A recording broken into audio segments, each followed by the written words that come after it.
অভিনেত্রী বিনীতা সম্প্রতি এক সাক্ষাৎকারে জানান, প্রেমে প্রতারিত হয়ে ভেঙে পড়েছিলেন মানসিকভাবে। 3 বছরের সম্পর্ক, বিয়ের প্রতিশ্রুতি সব কিছু হঠাৎই শেষ হয়ে যায় যখন প্রেমিক অন্য কাউকে বিয়ে করেন। বিষণ্ণতায় ডুবে গিয়ে কলকাতা ছেড়ে মুম্বাইয়ে পাড়ি দেন তিনি।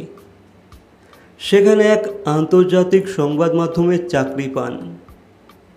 সেখানেই তার জীবনের নতুন মানুষকে খুঁজে পান, সংস্থার সিওও, যিনি তার অডিশন নিয়েছিলেন।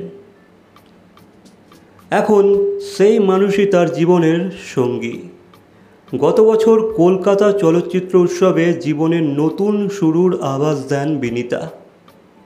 জানান 2025 সালের মে মাসে বিয়ে করছেন, তবে প্রেমিকের নাম প্রকাশ করেননি। সো গাইস, এ বিষয়ে তোমাদের কি মন্তব্য অবশ্যই কমেন্ট করে জানাবে।